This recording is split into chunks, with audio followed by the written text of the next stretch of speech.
Good morning, folks, and welcome to this week's episode of BU Breakdown.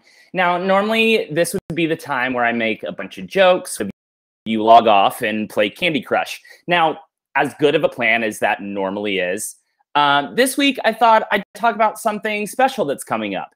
Broadway Unlocked is hosting its 5th Give Back concert to benefit the Crime Victims Treatment Center here in New York City. Now, if you are a regular of the show, you've probably heard us talk about the CVTC before because we are big fans. Huge. Yeah, like the reference? Anyways, in fact, we're such big fans that on this episode, I'm going to spoil all of the Avengers Infinity War so that rather than buying a ticket, you give your money to the CVTC. Wait, no.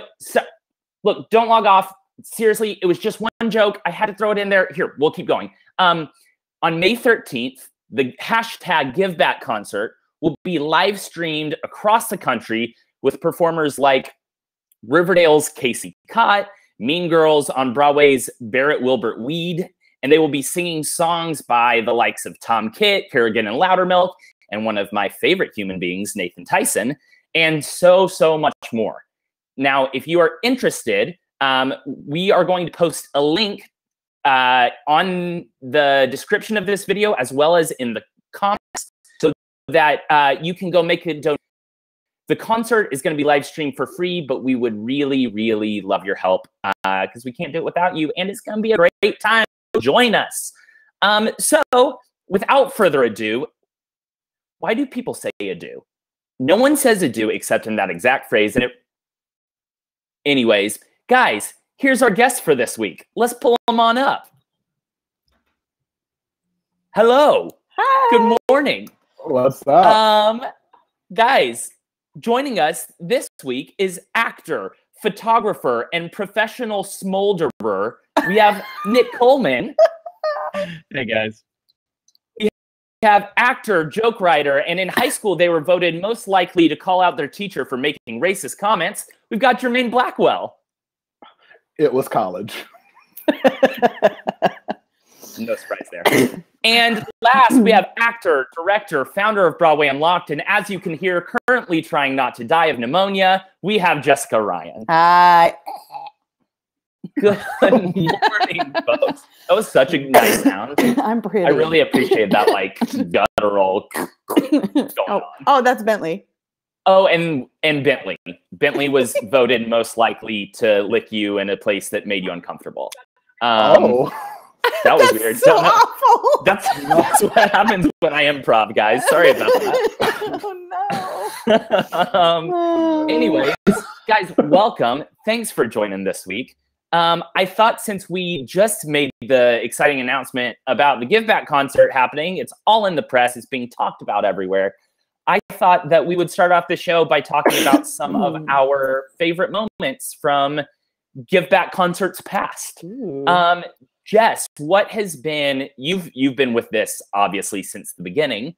What has been your favorite moment of the Give Back concert? It's consistently at the end when the final credits are rolling and like just something about having watched all of those people, all of our friends and collaborators come together and just work their asses off to put this thing on that we would have never guessed we would have been able to do. It's always that last moment standing in the back of the theater with Jermaine and watching those credits.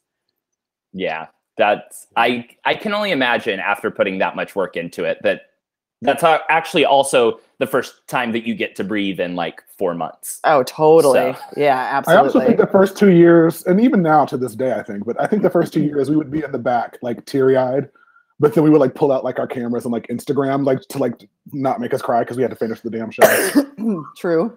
No. Now, do you guys that first year? That first year, I didn't know what to expect. And even from the very first one, which was kind of thrown together in a way that like these more recent ones are just so amazingly well prepared. That first year, the quality of the performers, I was so shocked and amazed and blown away by the level of talent and the names that you got for it. I mean, just photographing those things, I felt just really blessed to be in that room witnessing those performances.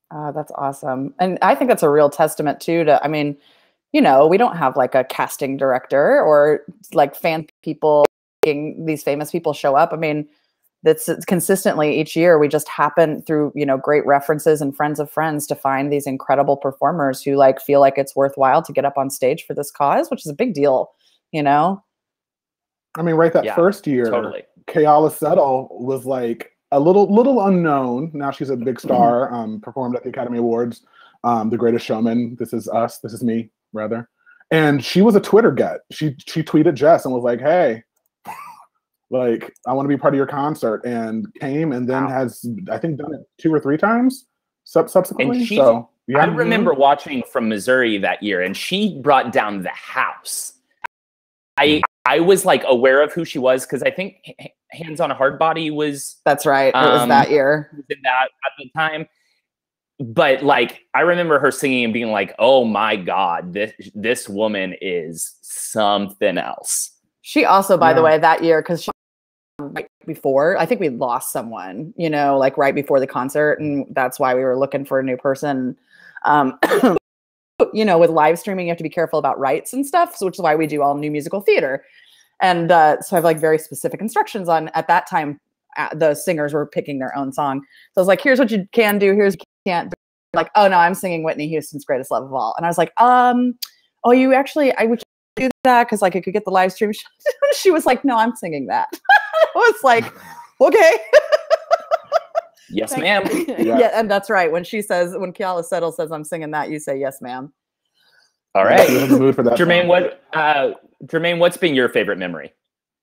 So oddly enough, since we were talking about that first year, and this is, there's not been a moment yet that has topped this for me, but it is that very first year where we had turned it into the Give Back concert from the Bridge concert, and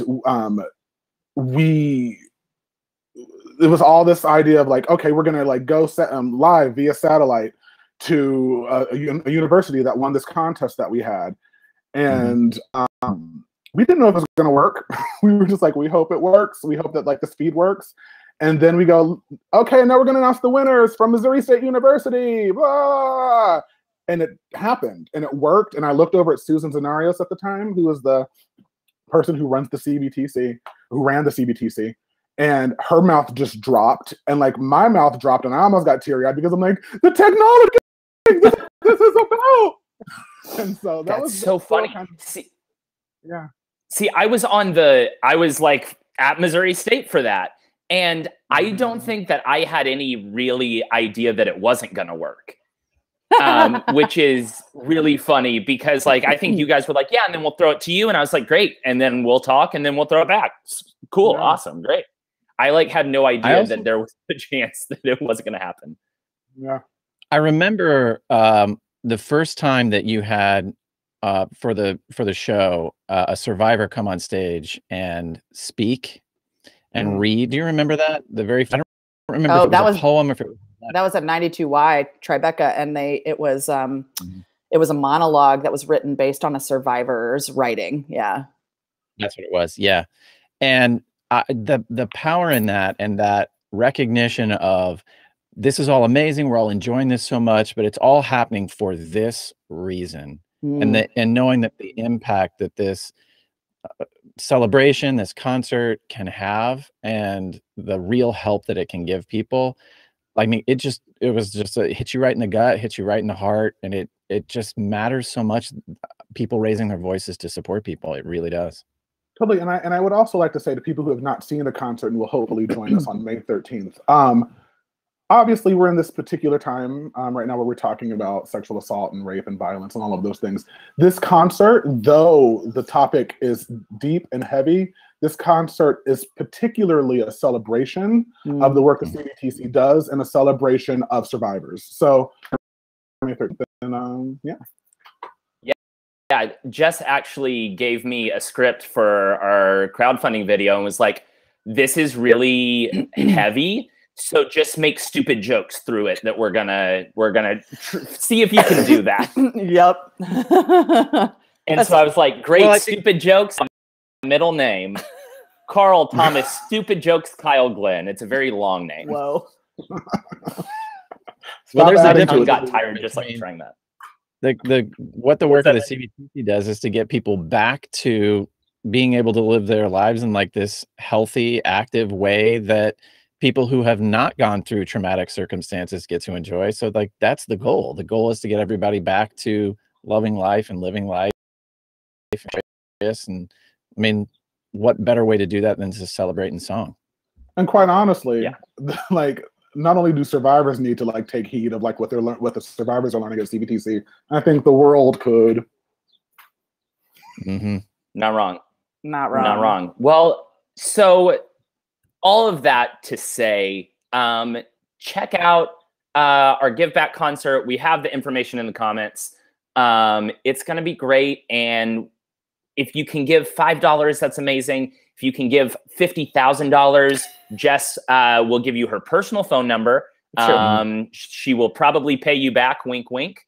That's mean. That was bad. I take that back. I will pay you back. Wink, wink. And that was terrible. Yeah, but all this to say, we would really appreciate your help. And the concert's going to be a lot of fun. It's going to be great. We got stellar performers coming up. So you should take part. Now, let's get on to our conversation for this week. We're going to be talking about the Bill Cosby trial. This week, Bill Cosby got a guilty verdict towards specifically, I believe, one of his victims who was alleging that he drugged and sexually assaulted her. And it is very interesting to me because I feel like this is one of the first big cases. This kind of the things before the whole Me Too movement was going on, but this is one of the first cases where one of these industry giants has been found guilty, and I think that is a really big deal. And Cosby specifically had this persona of being this good all-American man who like brought Black culture to the masses, and I feel like it needs to be talked about. Jermaine, from your point of view, what has been the most like difficult, odd, like thing to digest about this whole case? You know, I would say, you know, I recently found an old zip drive that I had in college. It's one of those huge discs that's about this big, and then it's way before your generation, I think. And I had found a bunch of college papers I had written, and one that I had recycled a couple of times was talking about how Bill Cosby not only impacted America, but particularly Black America. And I think, you know, here's the thing. I think that when we talk about Bill Cosby, and I think you guys talked about this maybe on episode 3 of this or episode 4, where you talked about, I think, like artist or genius. Yeah, the hard part about these that in high positions, cultural positions that people come to fall in love with, is that for so many people, I think you have to imagine, and this is not to absolve him of what he did because he is a rapist, but I think that we have to realize is like, if your father was accused of a crime, said your father raped 50 people, 60 people, I think the mental gymnastics that you have to perform to move on with your day and not to go through the grief that someone, a hero in your life, a cultural icon in your life, did bad and horrible things. And I think particularly because Bill Cosby, not only is he in the forefront of, you know, sexual predators who are being held accountable now, but he was the forefront of what's happening in Black TV and entertainment in Hollywood in general. Without Bill Cosby, right, we wouldn't have Blackish or Grownish, or I don't even think we would even have the Obamas. And I think that what you're seeing from a lot of people is, yes, he did it. Yes, he's a rapist. But how do I reconcile that my father, the person who kind of like was the epitome of a Black father or a Black husband or a Black uncle or a Black entertainer, how do you do the mental gymnastics now to move on and go through that grief and figure out like how to deal with that? Yeah, you know, it is fascinating to me because this is something that we sort of touched on with the Aziz Ansari situation, but obviously this is to greater magnitude. And Bill Cosby put together this show, right, that really impacted America and really changed the way that white America saw Black America. You know, we were like, oh, they can be upper middle class people who contribute to society, really so similar to us. And it's weird now because it feels like we have that away, at least like throw the show away. Oddly enough, real quick, I will also say that not only did he, like, to your point about like introducing a new Black family to white America, he did that for Black America because at that time we had not seen a successful family unit, middle class Black family. We didn't see ourselves, and those families were and are still out there. And even after his show went off the air, we didn't see another version of that really until I think Blackish. And so, yeah, to your point, it was a juggernaut because it was so new. It was so new and fresh and racially uncharted territory in this country. I have a question for you, Carl, just based on what you were saying about like, do we throw the show away? Because you're about 10 years younger than us, right? Because we were actually like, well, how old were we when the Cosby Show was on? I mean, 10? I would say I think it went off the air. Like started in '87. Okay, so yeah, so we were like 92, 93. Do you feel like, what is it like for you being you know what I mean? Like you were very, very young if you were even born when it started. Does it still feel like an important part of your cultural like childhood, Carl? Yeah, I mean, I watched, so I'm trying to pull up and we talk about this so we know the actual dates, but I watched all of the reruns of the Cosby Show. I've seen essentially all of it. And so I think that for me, so 1984 to 1992. So I was born in 91, so I missed it essentially, but it was still running on like ABC Family and stuff. Once I was old enough to sit, I love the Cosby Show. I think that it was obviously different than for your lives because I also at the same time on TV had Fresh Prince of Bel-Air.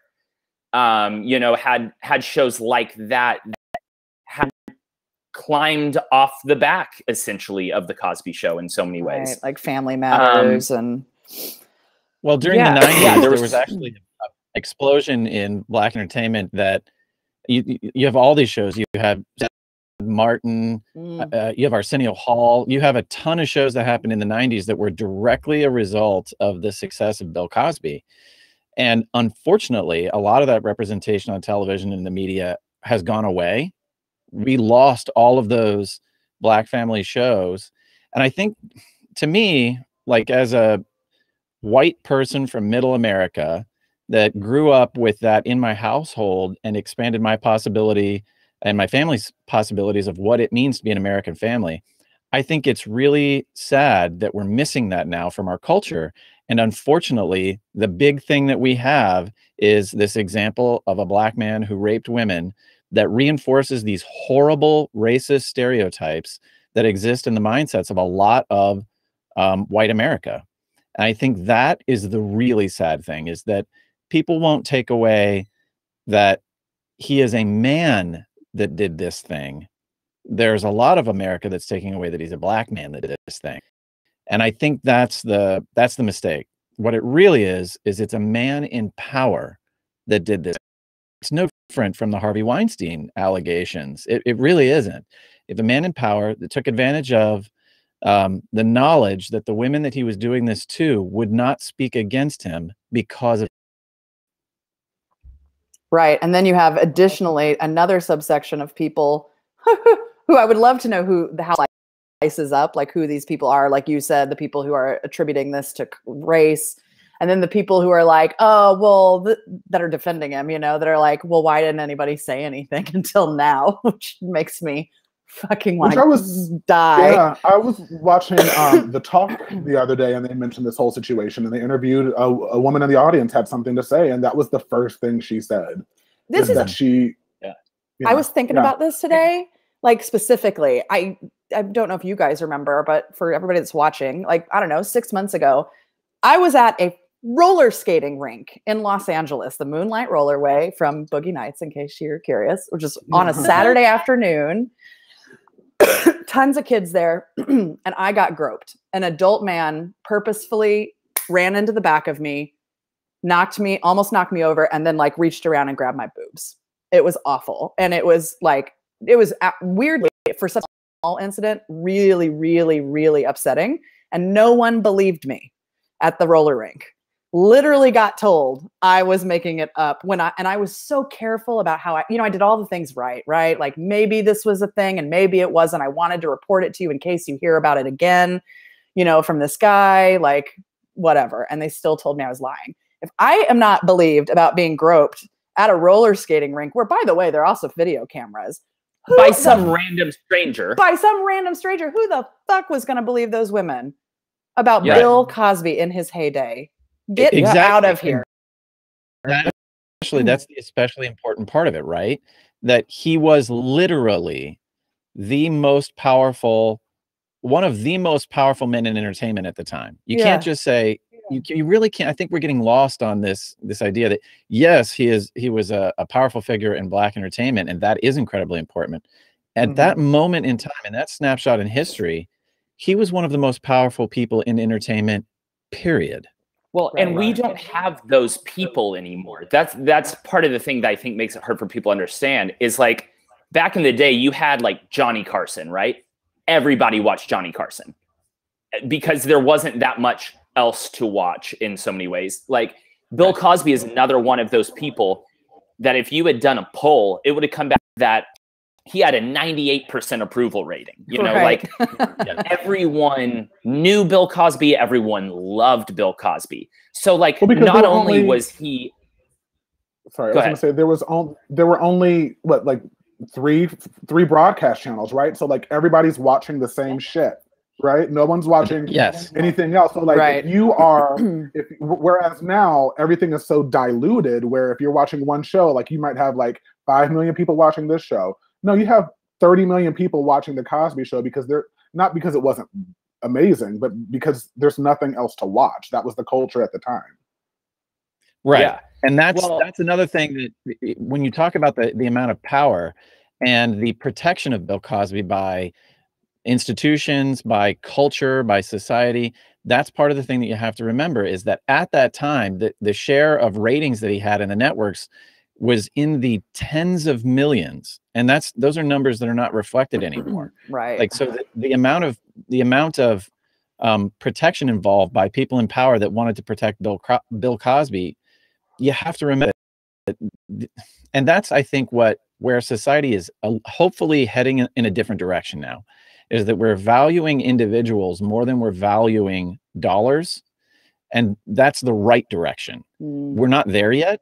But that arrow that's ticked away from valuing individuals is now hopefully ticking up towards valuing individuals, and it's encouraging people to speak up and speak out, and then supporting them that allows it to happen.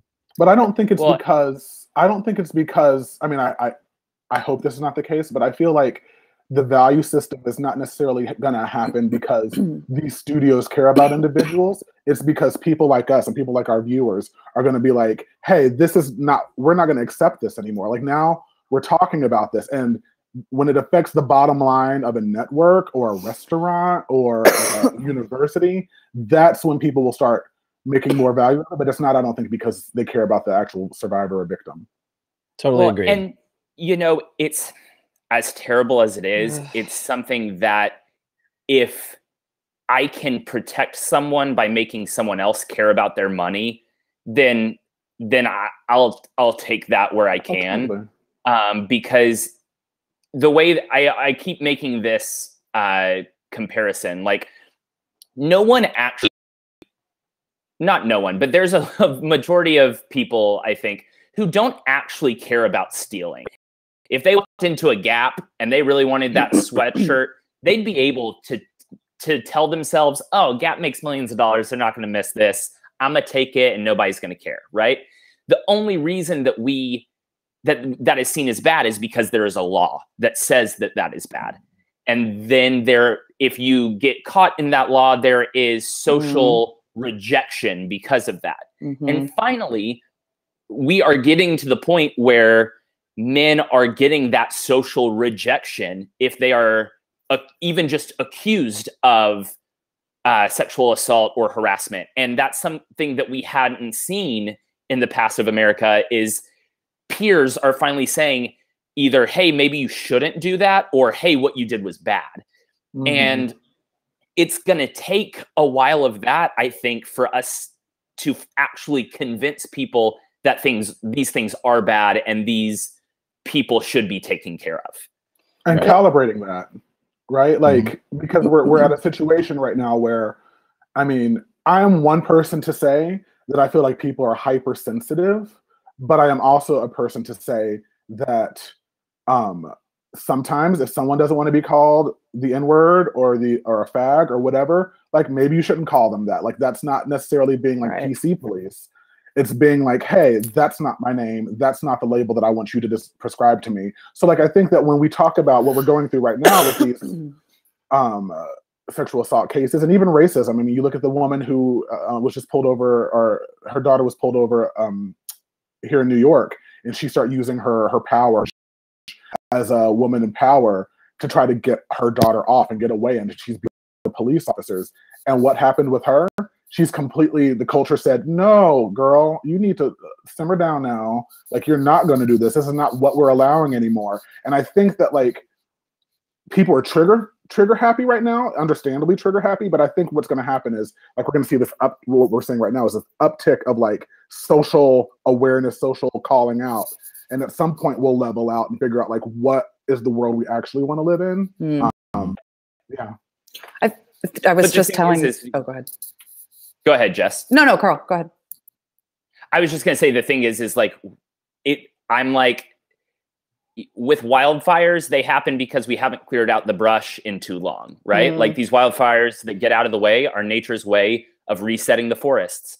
And if we had been resetting the forest this entire time, then we might be in a better place, but we waited too long and now we got to clear out a whole bunch of brush. And that's okay in a lot of ways. I was telling someone yesterday, I guess, like, about the Give Back concert. To this point, you know, it's very tidy for a press release to do, like, we're doing a concert to raise money for survivors of violence, right?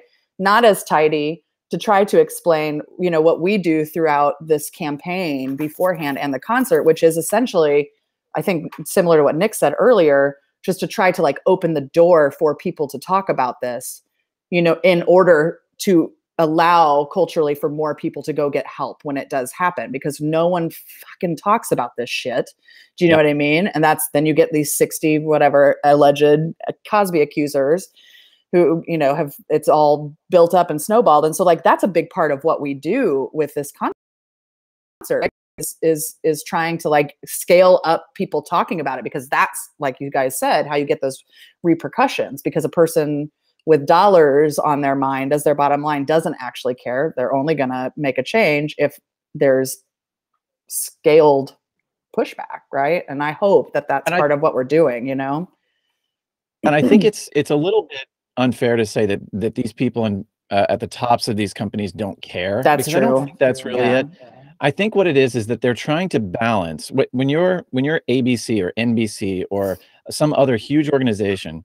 You're dealing with the incomes of tens of thousands of employees, and you're trying to balance taking care of and protecting that institution versus protecting or alleging some individual that you have to give the benefit of the doubt. And we can't trust companies to look out for an individual that's not part of their community.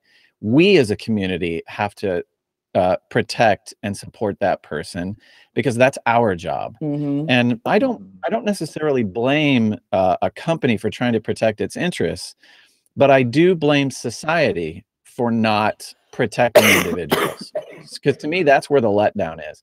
And universally, the women that have come forward have said that the reason why it did snowball is because they saw another individual on media or who told their story, and they were supported by society at large. And they realized in that moment, oh, I have someone else to turn to. Because whenever you're in a workplace environment, which is primarily what happened with the allegations, these are women that I work with him in some way, or potentially we're going to work with him in some way. When you're in that kind of environment, who are you going to turn to? The company? You know, the company is interested in protecting its bottom line. So they can't have your best interest. But when you can turn to society, and we can do that today, and know that society will support you, now you can come forward. So I think the more that we do that, the more that we show as a society that we embrace people who speak out about these traumatic circumstances and don't shame them or make them feel embarrassed for it, but listen primarily and then say, that's terrible, what do you need? I think the more people are going to come forward, and the less of it we'll see in the future. That's a really important, really important point to make also, or to piggyback on that point. So for instance, I had a friend in college who was sexually assaulted, and at a neighboring university, drove up as soon as she called me to tell me, she told me it happened like the next day, and it was a friend of hers. And I stayed with her for a week. And then I went back up, you know, as like stuff started happening. She went through a university trial. And at the university trial, she was told it didn't happen, right? He was let go, basically. And the thing to remember, or to remember that it's hard to even imagine if you haven't been through an assault or a violent crime, is that like, that's one of the most destabilizing acts that can be, you know, that can happen in your life. So then on top of it, to be told you're making that up, you're a liar, it didn't happen, or we just can't prove it, so we're going to have to let them go, this might not have happened, is so horrific that, you know, I sat right in front of her, watched her like 10 feet away from me as she bawled and said, I'm not taking him to court because I can't get told I'm a liar again. You know, like to Nick's point, that is why it's really, really important to create a community of safety and like support for survivors, because that is why they don't come forward. I mean, you know what I mean? Like all these people who want to have an opinion about why these women didn't do anything. Like, well, and to jump on, you know, to piggyback on both of your points, I think that's a lot of weight, guys, that we're gonna have to like piggyback on. He's carrying a lot. Is this like the human centipede, kind of? Oh, girl. I hope not. Right as Nick's drinking his coffee, he's like, "Why did you do that to me?" Sorry, I have to move positions, by the way, so I'm gonna do that. Okay, but to your points, I think we also, going back to Bill Cosby and the power that he was at the time. I liken it to this all of the seasons of Scandal, right? Like there is some sort of, particularly at the time, marginalized communities, because the representation has been so few and far between, typically, particularly in the 80s and 90s, were presented as perfect because this was all we had. This is, and I'm not even just saying like just Black communities, but particularly Black communities, were presented as perfect because if we were anything less than perfect, it would give everyone the fuel they needed to be like, well, see, they're just like this. See, they're just like this. And I think that when you are a survivor of Bill Cosby's rapes and sexual assaults, I think that there's a part, I mean, I would assume that there's a part of you, particularly at that time, 80s and 90s, where the whole kind of republic and the whole view of what's happening in the culture is on your shoulders, right? Like here's someone that like, not only are if you're going to speak out against him, that you're going to have to be concerned about being called a liar, as Jess said, not only because you're a woman, but because he's the most powerful man in TV. Not only is he the most powerful man in TV, there's this whole cultural revolution happening around him and his show. And as you're going to bring down the Republic. Yeah. That's what's happening, right? Like that's a scandal, like situation. But you know, you have people around to fix that because it's like, oh, have someone take down the first Black ... We cannot have someone take down the president because the image is perfection and the image is what it needs to be. And if we get if this is less than perfect, you know, thousands of people lose their jobs, just back where they were in the beginning. And like, there's all of these different things that I can assume that not only are the people surrounding Bill Cosby, his managers are dealing with, and the network dealing with. Because some of his survivors, I'm sure, are thinking the same thing, that like, oh, if I come forward, there's all of this that comes with it. That's not just because he's a man, but because he's a cultural icon. Right. So I think quick, it's worth that. Go ahead, Nick. I think it's worth noting that Bill Cosby is one example of a person who abused women, right? And he didn't happen in a vacuum.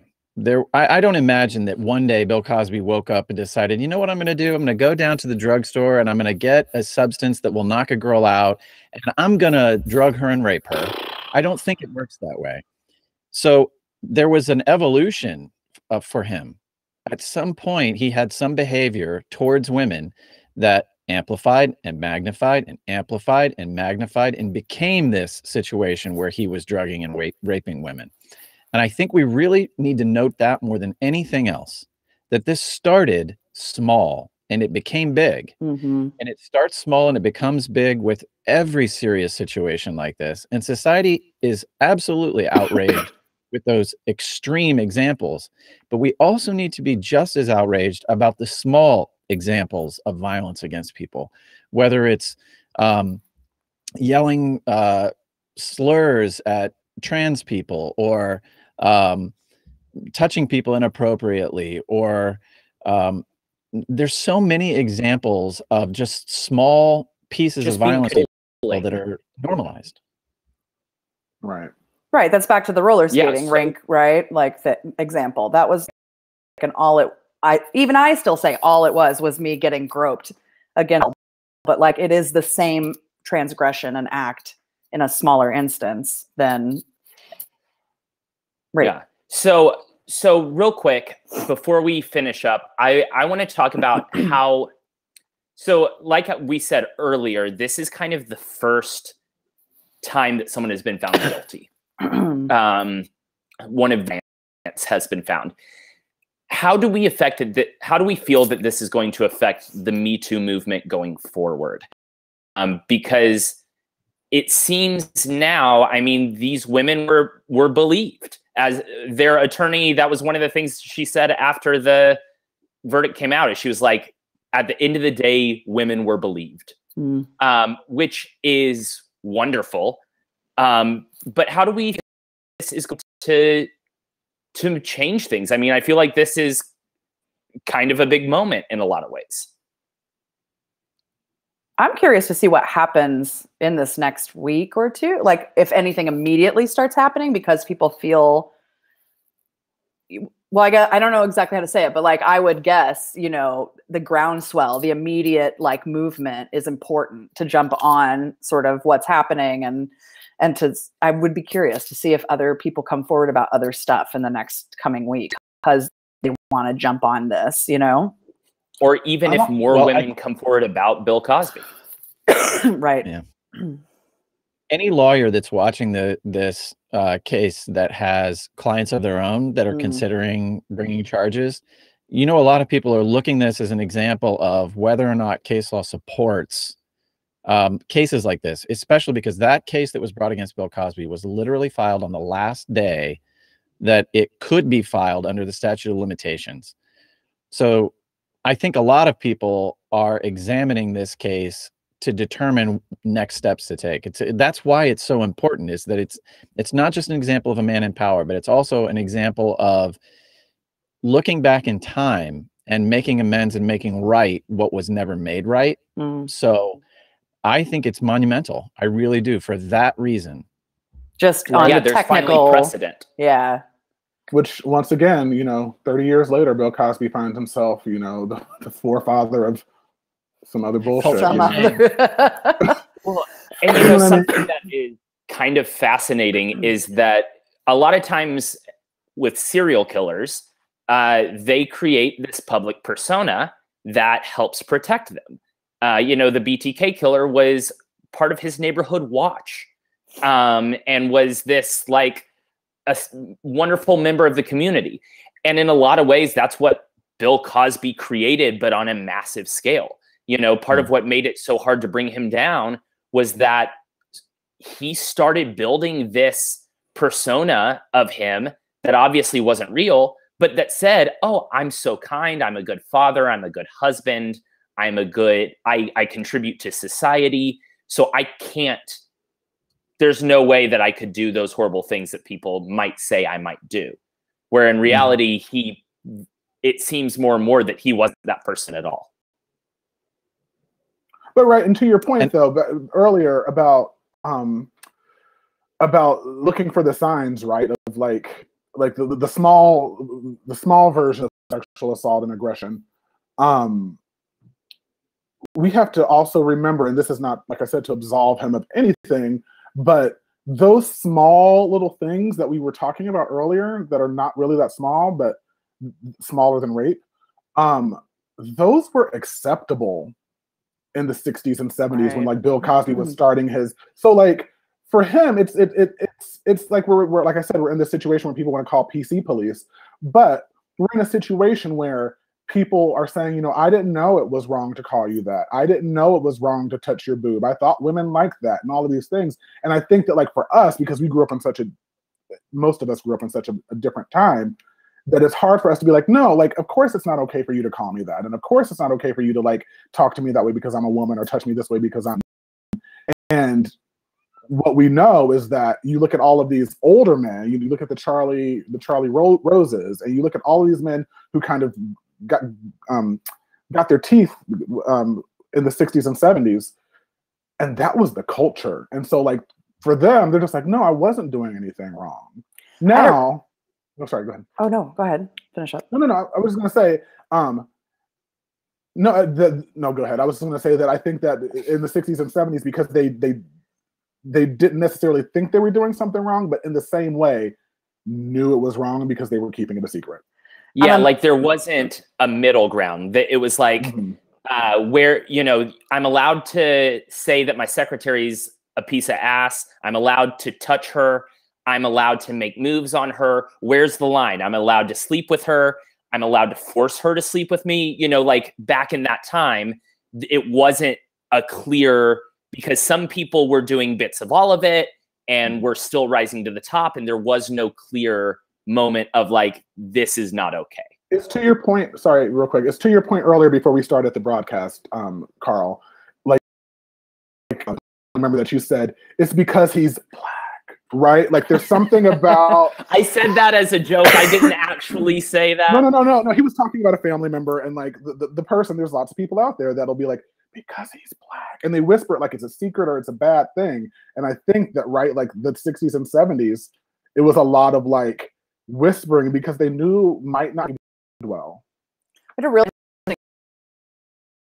moment. Well, this is what I was meaning when I said that it's important to note that yes, he's a black man, but really the reason why this was allowed to happen and become as big of an issue as it became is because he was a man in power. 100%. Totally. Yeah. Well, so this is obviously a very fascinating topic that has so many layers. That being said, if you're watching and you have thoughts on Bill Cosby and how this affects our society, put those thoughts in the comments. We're going to keep talking to you through the week. You're interested. So I know that the three of us have enough opinions to last us a lifetime, and we will be happy to share them with you. There's 4 of us, Carl. I meant 3. I was. I know. Additionals. Yo, it's been a long week. I get it. It's been a thing. I get it. Jess just got back from Australia. Jermaine's gone. There's only 3 of you now. He wanted to sell that joke. Yes. I was wondering if he was going to commit until I signed off that he was going to hide down there the whole time. Well, so guys, thanks for watching. Thanks for joining me. The 3 of you and the 1 of me. Thank you for joining. It's been a wonderful conversation. Add your voice in the comments. And we will see you next week for some more shenanigans like this.